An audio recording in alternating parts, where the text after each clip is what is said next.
আমি যদি আপনাদেরকে জাস্ট সামনে আগানোর জন্য এক কথায় যদি জিনিসটা বলি, IELTS স্পিকিং এ আপনার টোটাল সময় পার হবে ১২ থেকে ১৫ মিনিট। সেকশন থাকে ৩ টা। ১ম সেকশনে আপনার সম্পর্কে একটু জানা আ অজানা তথ্যগুলো জানার যে কনভারসেশন, সেই কনভারসেশন টুকু হবে। সেখানে থাকতে পারে আপনার নাম কি? আপনি কোথা থেকে আসছেন? কোথায় বিলং করেন? আপনার চাকরি কি? আপনার হবি কি? কি করতে পছন্দ করেন? এই ধরনের প্রশ্ন। ২য় পার্টে থাকে আপনাকে একটি কিউ কার্ড দেয়া থাকে, যেটিতে আপনার ১ মিনিট প্রস্তুতি নেয়ার সময় থাকে এবং কিউ কার্ডে দেওয়া টপিকটি নিয়ে আপনি ২ মিনিট কথা বলতে হতে পারে। সেই কথা বলতে হয় বা আপনাকে ইনস্ট্রাকশন দেয়া হয় ২ মিনিট কথা বলার জন্য, এবং কথার মাঝখানে কিউ কার্ডের মধ্যেই আরো কয়েকটি পয়েন্টার দেয়া থাকে, যে সেই পয়েন্টার গুলোকে বা সেই সাব টপিক গুলোকে আপনি আপনার ২ মিনিটের স্পিচের মধ্যে আপনি ইনক্লুড করতে হবে। 2nd পার্ট শেষ। 3rd পার্টে যদি আসি, 3rd পার্টে আপনার কিছু অ্যাবস্ট্রাক্ট বিষয় নিয়ে আলাপ আলোচনা করতে হয়। যে আলাপ আলোচনাগুলো ৩ থেকে ৪ টি প্রশ্ন, মানে ৪ টি বিষয় নিয়ে অথবা একই বিষয়ের বিভিন্ন অ্যাসপেক্ট নিয়ে ৩ থেকে ৪ টি প্রশ্ন করা হয়। মেইন প্রশ্ন। এগুলোর আবার কিছু ব্রাঞ্চ কোয়েশ্চেন থাকে। এই প্রত্যেকটা প্রশ্নের উত্তর আপনি একটু মানে একটু ব্রড আকারে দিবেন। ১ম সেকশনে যেমন একটু শর্ট আকারে দিচ্ছিলেন নিজের ডেসক্রিপশনস গুলো, এই আলোচনাগুলোর মধ্যে একটু ব্রড আকারে আলোচনা করতে হবে। প্রত্যেকটা কোয়েশ্চেনের অ্যান্সার হয়তোবা ৪ থেকে ৫ লাইনে বলতে পারলে ভালো। কেন ৪ থেকে ৫ লাইনে বলতে পারলে ভালো এই ধরনের কথাটি বলা হলো? কারণ ইউজুয়ালি এই ধরনের অ্যান্সার গুলো পূর্ণতা পায় যখন আপনি এরকম কয়েকটা লাইন, মানে এই সংখ্যক কয়েকটা লাইন এট লিস্ট ইউজ করেন। ঠিক আছে? অফ কোর্স আপনাকে এটা নিয়ে সারাদিন কথা বলার সুযোগ দেয়া হবে না। ঠিক আছে? যার কারণে আমরা এই ধরনের একটা নাম্বার আমাদের মাথার মধ্যে রেখে রাখি যে ৪-৫ লাইন বললেই মেবি আমার প্রত্যেকটা অ্যান্সার, বা ৪-৫ লাইনের মধ্যে আমার প্রত্যেকটা কোয়েশ্চেনের অ্যান্সার দিতে হবে। গেল? এই ৩ টি পার্ট নিয়ে আমাদের IELTS স্পিকিং ডান। ঠিক আছে? এবার আমরা একটু চলে আসি।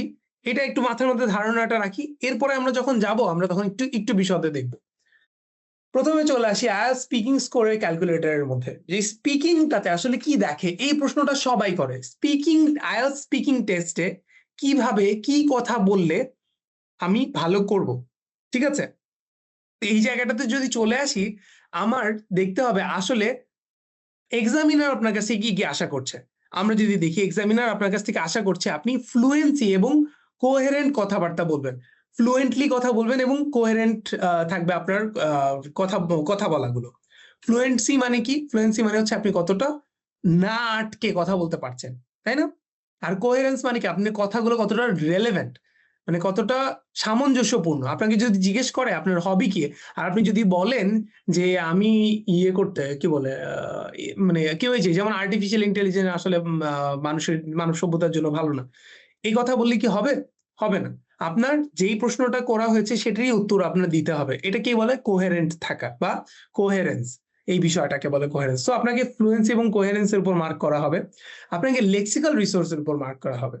আপনাকে বলা হবে যে, মানে আপনার কাছ থেকে এক্সপেক্ট করা হবে যে আপনি যেখানে যেই শব্দটা ব্যবহার করা উচিত। লক্ষ্য করুন, ভালো শব্দ, sophisticated শব্দ আপনি ব্যবহার করুন, এটা তারা চায় না।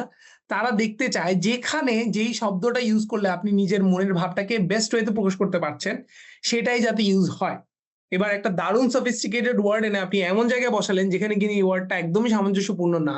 সেখানের মধ্যে এই ওয়ার্ডটা আপনি ব্যবহার করে কোনোভাবেই নিজের মানে মার্কটা বাড়াতে পারলেন তো নাই, আপনি বরঞ্চ নিজের মার্ক কমিয়ে ফেললেন। কেন? কারণ আপনি আসলে প্রয়োগ জানেন না। শব্দ মুখস্থ করে কি লাভ আছে? IELTS কি শব্দ মুখস্থের খেলা? নাকি শব্দ মুখস্থের হচ্ছে টেস্ট? না তো। It's not a vocabulary test. It's not a lexical resource test. It's a communication test. Right? আপনি কমিউনিকেট করতে পারেন শব্দগুলোর সঠিক ব্যবহারে কতটুকু, সেটাই হচ্ছে তারা জানতে চায়। সো যেই শব্দটা যেখানে ব্যবহার করা উচিত, সেই শব্দগুলো সেখানে ব্যবহার করা হয়েছে কিনা, বা ওই জায়গাগুলোতে আদৌ কোনো ভালো শব্দ ব্যবহার করা হয়েছে কিনা, এগুলোই তারা জানতে চায়। সো এর উপরে আপনাকে মার্ক করা হবে। তার মানে ভোক্যাব, লেক্সিক্যাল রিসোর্স মানে আসলে ওই যে ওই শব্দের ভান্ডার আরকি, ভোক্যাবস। তো এটা কতটুকু ভালো আসলে আপনি ব্যবহার করতে পারছেন। শুরুতে কি ছিল? ফ্লুয়েন্সি এবং কোহেরেন্স। ঠিক আছে? দ্বিতীয়তে ছিল লেক্সিক্যাল রিসোর্স। তৃতীয়তে যেই জিনিসটা তারা খেয়াল করে সেটা হচ্ছে গ্রামাটিক্যাল রেঞ্জ এবং অ্যাকুরেসি। কি খেয়াল করছে? গ্রামাটিক্যাল রেঞ্জ অ্যান্ড অ্যাকুরেসি মানে আপনি আপনার আপনার প্রিপোজিশন এ ভুল নাই, আপনার সেন্টেন্স স্ট্রাকচার এ ভুল নেই, আপনার টেন্স এ ভুল নেই। এই ধরনের জিনিসগুলো যখন তারা দেখতে পারবে তখন তারা বুঝবে যে না, আপনার গ্রামাটিক্যাল রেঞ্জটা অনেক দূর, আসলে অনেকটা ভালো। আপনি ভালোভাবে কথা বলতে পারছেন এবং আপনার কথা বলার মধ্যে শাব্দিক কি বলে সরি, স্ট্রাকচার এর মধ্যে কোনো ভুল নাই। আপনি অ্যাকুরেটলি বলতে পারছেন কথাটাকে। ঠিক আছে? শব্দটাকে মানে সেন্টেন্স এর মধ্যে তো কি বিভিন্ন পার্ট অফ স্পিচের মধ্যে বিভিন্ন পার্টকে যদি আমি ওলট-পালট করে বসাই, তাহলে তো আমার স্পিচটা কমপ্লিট হয় না বা সম্পূর্ণভাবে মনের ভাবটা প্রকাশ করতে পারে না। সেই দিক থেকেই তারা অ্যাকুরেসিটা চেক করে যে কতটুকু মানে শুদ্ধ আকারে আপনি কথাটুকু বলতে পারলেন। ওকে? এরপরে যেটা চলে আসে সেটা হচ্ছে প্রোনাউন্সিয়েশন। প্রোনাউন্সিয়েশন এর মধ্যে বেশ কিছু জিনিস থাকে। যেমন হচ্ছে আপনি এমনভাবে একটা কথা বললেন, যে কথাটা হচ্ছে আমি মানে শুনে বুঝলামই না।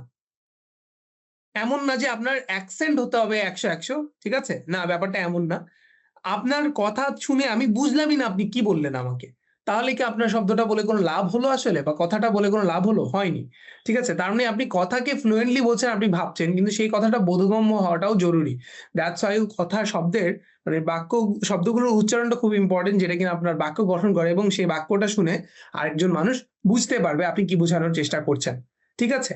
যেমনটা আমরা যদি এখানে দেখি কি বলেছে? Sustainable flexible use of features throughout is effortless to understand, মানে কি আপনি যেই শব্দগুলোকে যেভাবে ব্যবহার করেছেন সেগুলোর পুরো দমে হচ্ছে আমি বুঝতে পারলাম একদম কোনো রকমের সমস্যা ছাড়াই। যে এরকম ভালোভাবে বলতে পারবে তাকে ব্যান্ড 9 দেওয়া হবে। মানে সে 9 আউট অফ 9 পাবে। ঠিক আছে? তো এবার একটু চলে যাই কিছু বিষয়ে যে ফ্লুয়েন্সি, কোহেরেন্স এগুলাতে আসলে কেমন কতটুকু কি করা লাগে। আমি আপনাদেরকে বলব না যে স্কোর ক্যালকুলেশন এ যান যে কতটুকু আপনি করতে পারলে আপনার ব্যান্ড কত হবে। আমি বলব যে কিপ ইট অ্যাবস্ট্রাক্ট। নিজের মাথায় ধরে রাখুন যে আপনার ফ্লুয়েন্টলি কথা বলতে হবে। ঠিক আছে? আপনার কি করতে হবে? ফ্লুয়েন্টলি কথা বলতে হবে।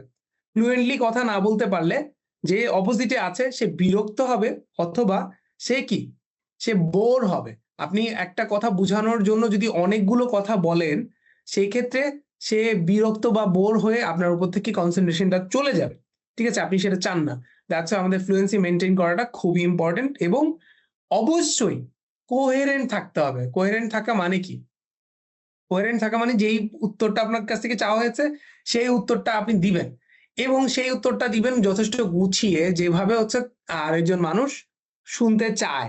ঠিক আছে? যখন আপনার মনে হবে যত আপনি কোহেরেন্ট হতে পেরেছেন উত্তরটা দেয়া নিয়ে, এবং যতটা ফ্লুয়েন্টলি উত্তরটা দিতে পেরেছেন, তখনই আপনি বুঝবেন যে, ও আচ্ছা ঠিক আছে। তাহলে আমি মেবি ব্যান্ড 9 এর কাছাকাছি যাচ্ছি।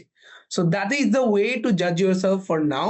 Do not worry a lot about the calculation, যে কি পার্ট কমপ্লিট করতে পারলে আমাকে ফ্লুয়েন্সি আর কোহেরেন্স এর মধ্যে 9 দিবে। ঠিক আছে? The calculator for now doesn't make much sense.